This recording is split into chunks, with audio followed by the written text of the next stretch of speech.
شب برات میں کوئی صحیح حدیث مبارک میں یہ ثابت نہیں ہے کہ فلاں عبادت کی جائے یا 15 کا روزہ رکھا جائے یا اسی رات کو لیلۃ مبارکہ جو قرآن میں ہے وہ سمجھا جائے کہ اس میں رزق تقسیم ہوتا ہے اور لکھا جاتا ہے. یہ تو لیلۃ القدر کے خصائص ہیں. اس پر تمام محدثین کا، جہاں تک میں نے دیکھا ہے، تمام محدثین کا اتفاق ہے کہ اس کی فضیلت میں صحیح حدیث ایک بھی نہیں ہے. اس رات کی فضیلت میں ایک بھی صحیح حدیث موجود نہیں ہے. خیر علم تو لوگ دین تو شاید وڑ دیں جڑیاں دین نہیں. تو اج بھی تھوڑے سامنے وہ ایک نمونہ ہونا، کیونکہ اج دے اخبار جی پڑھ رہا بھی شعبان المعظم بڑا برکت والا مہینہ، یہ 15ویں رات جڑی نا سب کچھ ہے جی 15ویں رات نفل پڑھو تو روزے رکھو تو یعنی دین جو گلاں وڑ دیاں جنہاں دا دین نال تعلق ہی کوئی کی کریے. صفحیاں دے صفحے، کتاباں دیاں کتاباں، رسالے پڑھ دیتے ہیں لیلۃ النصف من شعبان کہ شعبان دی 15ویں رات دی آ فضیلت ہے. اس دن قسمت لکھی جاندی ہے، مرن جمن والے لکھے جاندے، کوئی پتے ڈگ جاندے جنہاں دے چر جاندے وہ مر جانے، کوئی اگاؤندے انہوں نے پیدا ہونا. یعنی یہ رات اتنی مشہور ہے. اج تے ابتدائی گاہ تو تھی ویکھنا اخبار پڑھے جانے، اور شاید ہی کوئی مسجد ہوئے جتھے بیان نہیں ہونا بھی شب برات آت شب برات. حالانکہ رب گواہ وان تقول اللہ ما لا تعلم، بغیر علم تو گل کہندے نہ قرآن نے دا ذکر کیتا ہے 30 پارے بالکل لیلۃ النصف من شعبان.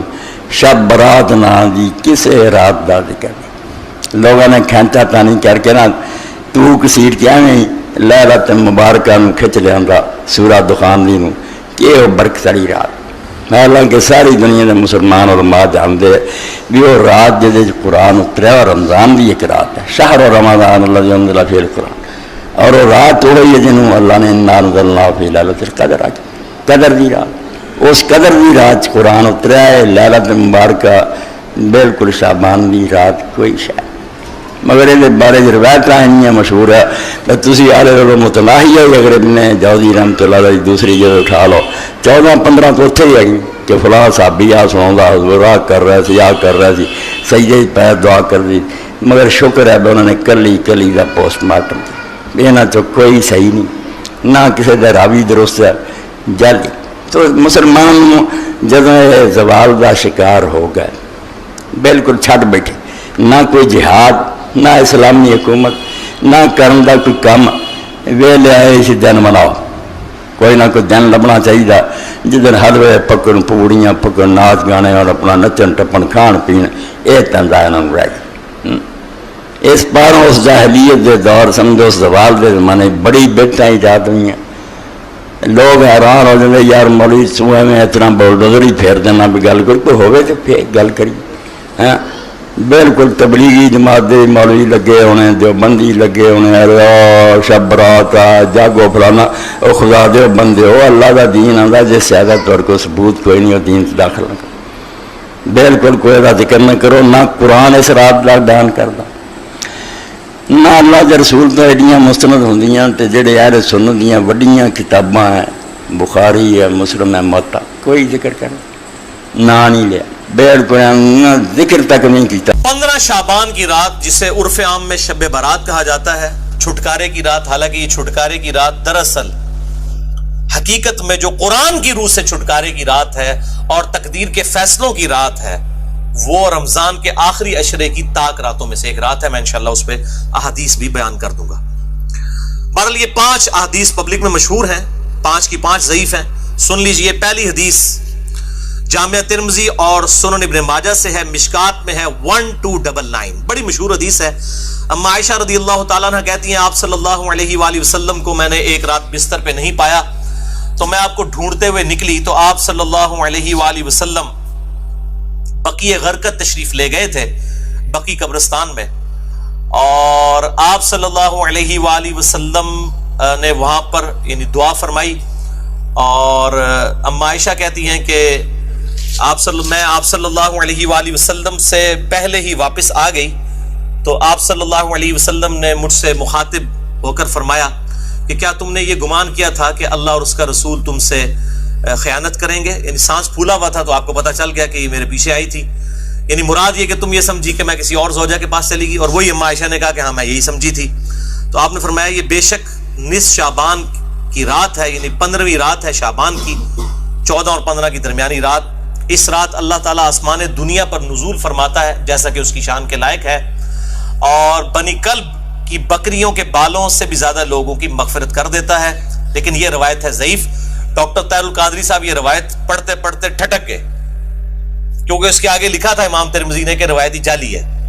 لیکن یہ علماء اتنے بے شرم ہیں اور بالکل خیال نہیں کرتے ہیں کہ آدھی حدیثیں پڑھتے ہیں، اور چلے کوئی جاہل ہو تو ہم اس کو بینیفٹ آف ڈاؤٹ دے سکتے ہیں، لیکن اگر کوئی عالم اس طرح کی کام کرے گا تو اس کو تو پھر ہم نہیں چھوڑیں گے. یہ بے شرمی کی انتہا ہے اور علمی خیانت کی انتہا ہے. ٹھٹک گئے. آگے کے الفاظ ہیں، امام ترمذی کہتے ہیں کہ یہ روایت منقطع ہے، سب سے شدید جرح ہے کہ راویوں کی ملاقات ہی نہیں ہے آپس میں.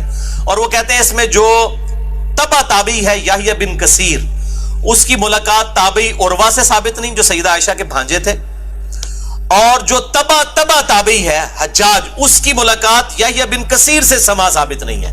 اور پھر ساتھ امام ترمذی نے لکھا کہ میں نے اپنے استاد امام بخاری رحمہ اللہ تعالی، جنہوں نے صحیح بخاری لکھی ہے، ان سے جب اس حدیث کے بارے میں پوچھا تو انہوں نے بھی کہا یہ حدیث صحیح نہیں ہے، یہ حدیث ضعیف ہے، اور یہ سارے حکم انہوں نے بتائے. البتہ ایک حدیث ہے صحیح مسلم میں 2256 جس میں رات کا تو ذکر نہیں کہ یہ کون سی تھی، بہرحال یہ الفاظ موجود ہیں صحیح مسلم 2256 کہ آپ صلی اللہ علیہ وسلم ایک دفعہ رات کو اٹھ کے قبرستان بقیع غرقد چلے گئے. 3 دفعہ یوں ہاتھ اٹھا کر آپ نے دعا کی، بڑی لمبی دعا کی. اما عائشہ بھی پیچھے پہنچی، اور پھر بعد میں پہلے ہی وہ آگے اپنے بسترے پہ سانس پھولا ہوا تھا. آپ نے فرمایا کہ تو میرے پیچھے آئی تھی، تو نے کیا سمجھا اللہ اور اس کا رسول خیانت کریں گے؟ سیم وہی الفاظ ہیں. پھر آپ نے فرمایا کہ جب تم سوئی ہوئی تھی، لیٹی ہوئی تھی، میں نے گمان کیا کہ تم سو گئی ہو. میرے پاس جبرائیل آئے تھے، انہوں نے مجھے اللہ کا پیغام دیا کہ جا کر بقیع غرقد میں جو دفن ہیں مسلمان ان کے لیے دعائے مغفرت کریں. تو میں ان کی دعائے مغفرت کے لیے بقیع غرقد قبرستان میں آیا اور 3 دفعہ ہاتھ اٹھا کے دعا کی. اس سے یہ بھی بات پتہ چلی کہ بعض جو سلفی علماء کا یہ موقف ہے کہ قبر کے سامنے ہاتھ اٹھا کے دعا نہیں کر سکتے، وہ بالکل باطل ہے. قبر کے سامنے ہاتھ اٹھا کے دعا کر سکتے ہیں، اور اس میں یہ نہیں ہے کہ وہ قبر والے سے مانگ رہے ہیں، وہ آپ اللہ ہی سے مانگ رہے ہیں. نبی صلی اللہ علیہ وسلم نے بقیع غرقد قبرستان میں 3 دفعہ ہاتھ اٹھا کے دعا کی. صحیح مسلم 2256. بلکہ المستدرک للحاکم میں موجود ہے کہ تمہارا رب حیا فرماتا ہے اس شخص سے جو ہاتھ اٹھا کے دعا کرے کہ اسے محروم لوٹائے. ہاتھ اٹھا کے دعا کرنا یہ افضل عمل ہے، اور آپ ہر دعا کے لیے، ایون نماز کے بعد بھی آپ اجتماعی دعا کی بات نہیں کر رہا، الگ سے جو آپ دعا ہاتھ اٹھا کے کریں تو زیادہ بہتر ہے. نہ بھی اٹھائیں تب بھی ٹھیک ہے. ہم ٹائلٹ میں جاتے ہیں تو ہاتھ اٹھا کے دعا کرنے تو نہیں جاتے، کر کے جاتے. یا بسم اللہ جو ہم پڑھتے ہیں کھانے سے پہلے ہاتھ اٹھا کے تو نہیں. دونوں طریقے سے بہتر ہے کہ آپ ہاتھ اٹھا کے کریں، اس سے بغیر بھی بالکل ثابت ہے. دیکھ لیں میں ساتھ کتنے چھوٹے چھوٹے مسائل بتا دیتا ہوں. اور یہی جو مسلم کی حدیث ہے 2256 اسی میں وہ دعا ہے، السلام علیکم اہل الدیار من المؤمنین والمسلمین وإنا ان شاء اللہ بکم للاحقون نسأل اللہ لنا ولکم العافیہ. جو قبرستان جانے کی دعا ہے کہ اے اس قبرستان کے رہنے والے مسلمان مرد و عورت، مومنین مرد و عورت، ہم تم پر سلامتی بھیجتے ہیں، اور ہم تم سے اللہ کے حضور جو ہے وہ عافیت کا سوال کرتے ہیں. بے شک ہم بھی مر کے تمہارے پاس آنے والے ہیں، اپنے لیے بھی اور تمہارے لیے بھی اللہ کے حضور ہم عافیت کا سوال کرتے ہیں. دوسری حدیث شعب الایمان امام بیہقی کی کتاب میں ہے 1305، مشکات کے اندر اس کا نمبر ہے، اور یہ ویسے پرائمری کتاب ہے امام بیہقی کی شعب الایمان. اما عائشہ کہتی ہیں کہ 15 شعبان کی رات تھی. اس کے بارے میں آپ صلی اللہ علیہ وآلہ وسلم نے فرمایا کہ 15ویں رات کو اس سال پیدا ہونے والے اور اس سال فوت ہونے والوں کے نام لکھ دیے جاتے ہیں. اسی رات اعمال اوپر چڑھتے ہیں اور لوگوں کا رزق بھی لکھ دیا جاتا ہے. یہ سارے فضائل قرآن کے اندر سورہ القدر سورت نمبر 97 میں تقدیر کے فیصلے کی رات اور سورہ الدخان کے اندر شب قدر کے بارے میں آئے ہیں. اور میرا اصول یہ ہے کہ اگر کوئی حدیث جس کو محدثین بھی ضعیف کہہ رہے ہوں اور وہ قرآن سے بھی ٹکرا رہی ہو تو اس کو ریجیکٹ کرنا بالکل آسان کام ہے. اس حوالے سے وہ حدیث بھی میں انشاءاللہ بعد میں بتا دیتا ہوں. تو یہ روایت بھی منقطع ہے.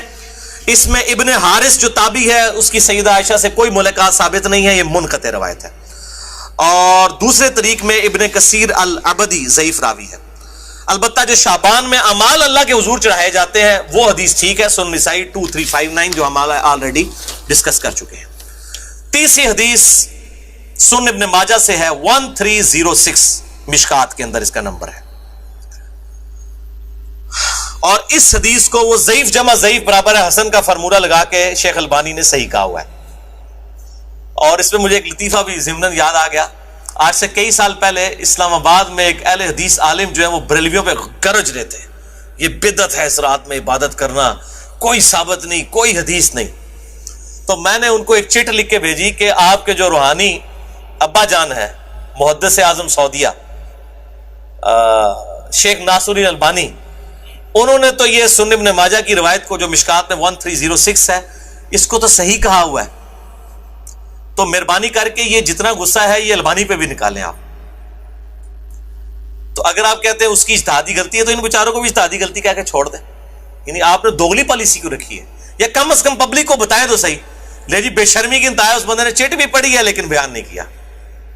اپنے بابے سب کو پیارے ہیں، ہمارا بابا ہمیں پیارا، تو وہی صاحب ہے، بابے سب کو پیارے ہیں۔ یہ بابوں کا فتنہ بڑا خطرناک ہے، چاہے وہ کسی بھی شکل میں نکل آئے۔ تو یہ مجھے ضمناً بات یاد آ گئی اسی حدیث کے حوالے سے۔ ابو موسیٰ اشعری رضی اللہ تعالیٰ عنہ کہتے ہیں کہ نبی صلی اللہ علیہ وسلم نے فرمایا، بے شک اللہ تعالیٰ شعبان کی 15ویں رات اپنے بندوں پر خصوصی توجہ فرماتا ہے اور تمام مخلوق کو بخش دیتا ہے سوائے نمبر 1 مشرک کے اور نمبر 2 کینہ رکھنے والے کے۔ یہ انتہائی سخت ضعیف روایت ہے اور اس میں کئی حکم ہے۔ نمبر 1 زبیر بن مسلم اور عبد الرحمن مجہول راوی ہیں، ان نون راوی ہیں، جن کا کوئی یعنی لاپتہ راوی ہیں جن کا کوئی تعارف نہیں ہے۔ دوسرا ابن لہیہ اور ولید بن مسلم، یہ دونوں مدلس ہیں اور عام سے روایت کر رہے ہیں اور سما کی تصریح کوئی نہیں ہے۔ اور شیخ زبیر صاحب نے مشکات 1306 کے فٹ نوٹ پہ لکھا کہ اس کی جو سند ہے یہ ظلمات میں ڈوبی ہوئی ہے، یعنی کسی صورت ہی حسن درجے تک نہیں پہنچتی ہے، یہ تو ضعیف میں بھی سخت ترین ضعیف روایت ہے۔ اور اس میں پھر اب وہ 11,000 وولٹ والی روایت یہاں پہ بیان کر دوں جو کہتے ہیں ہم صحیح اور ضعیف کا فرق نہیں کرتے، اور میری مجبوری ہے، اس کے بغیر یہ دماغ میں ڈرل نہیں ہوتا یہ روایت میں بیان نہ کروں تو۔ مشکات میں ہے 4902 مسند احمد اور امام بخاری کی الادب المفرد کے حوالے سے۔ امام بخاری کی بھی ساری حدیثیں صحیح نہیں ہیں، صرف صحیح بخاری کی روایتیں صحیح ہیں، الادب المفرد میں یہ ضعیف روایت ہے۔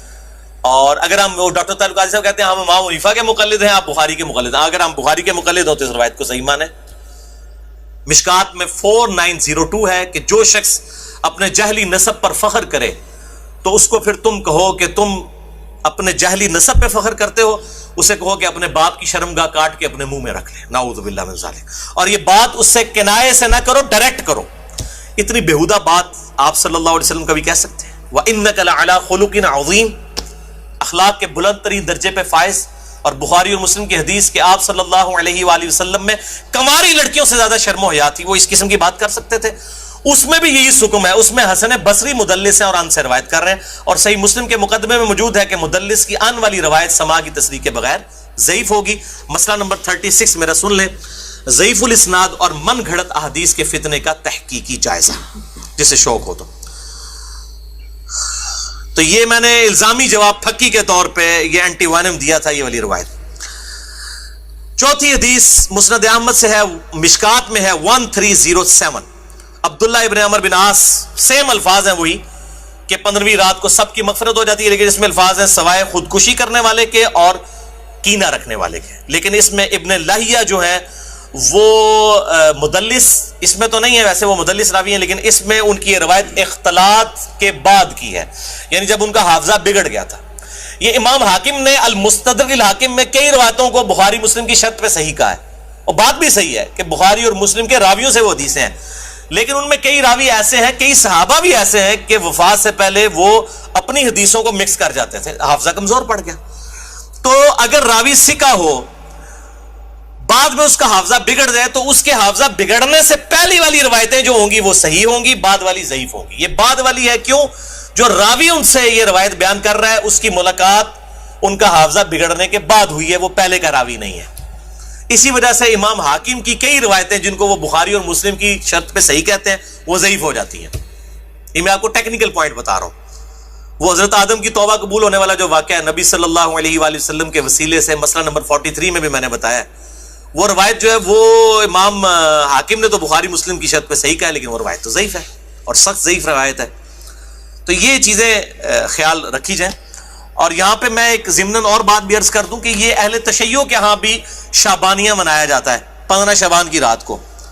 وہ شب برات نہیں منا رہے ہوتے ہیں، وہ امام محمد بن حسن عسکری کا یوم ولادت مناتے ہیں.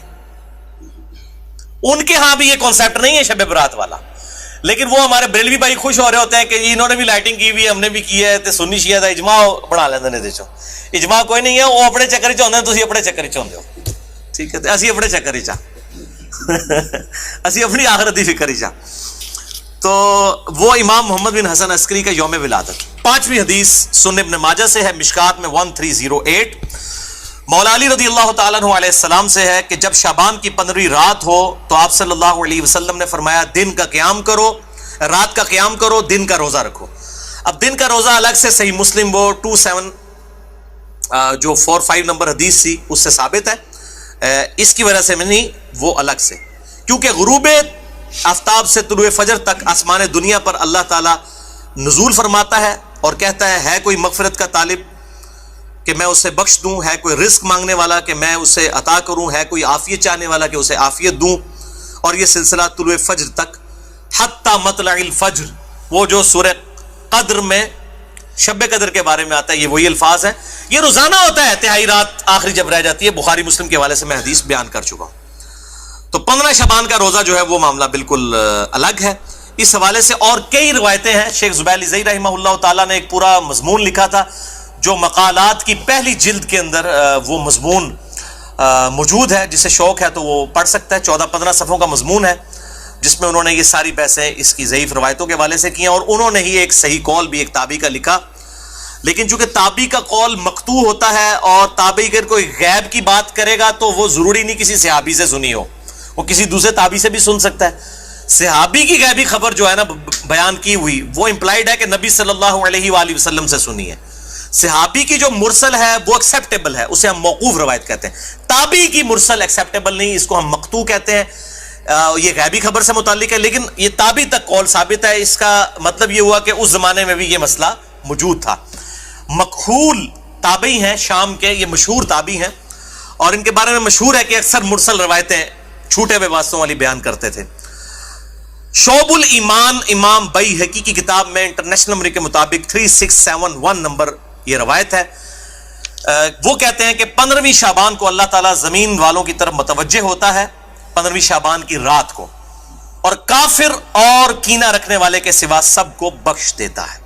اب یہ روایتیں اتنی زیادہ ہیں کہ اس کی وجہ سے بعض اہل حدیث علماء کا بھی یہ موقف ہے کہ کچھ نہ کچھ اس کی اصل موجود ہے. اکثر تو نہیں مانتے لیکن کچھ اہل حدیث علماء بھی مانتے ہیں، اور دیوبند بریلوی تو ویسے ہی مانتے ہیں. اور میرا موقف شروع سے جو تھا وہی ہے کہ میں ہمیشہ فتویٰ نہیں لگاتا، خود کرتا نہیں ہوں، کسی پہ فتویٰ نہیں لگاتا. میرا مسئلہ نمبر 44 پرانا بھی سن لیں اور اب یہ نیا بھی آج ریکارڈ ہو رہا ہے. میرا موقف وہی تھا 5 سال پہلے بھی. اور باقی میں خود کیوں نہیں کرتا، جب تک کوئی چیز اتھینٹیکیٹ نہ ہو جائے تو نہیں کرنی چاہیے.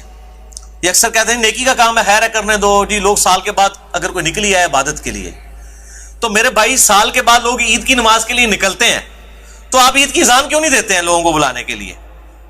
نہیں جی ثابت نہیں ہے. تو کیا ثابت نہ ہوئی تو کیا ہوا؟ گناہ کا کام تو نہیں ہے، دے دیا کرے اذان. سال بعد لوگوں نے عید پڑھنے کے لیے نکلنا ہوتا ہے. پکیجے الزامی جواب، اینٹی وینم لاجیکل آنسر. تو کہیں گے نہیں جی ثابت نہیں. بھئی آپ کا تو فارمولہ تھا ثابت ہو یا نہ ہو، نیکی کا کام ہے تو کر لیں. تو عید کی اذان دے دیں، جنازے کی اذان دے دیں، کیوں نہیں دیتے؟ کہتے ہیں جی نبی صلی اللہ علیہ وآلہ وسلم سے ثابت نہیں. ہم بھی یہی کہہ رہے ہیں.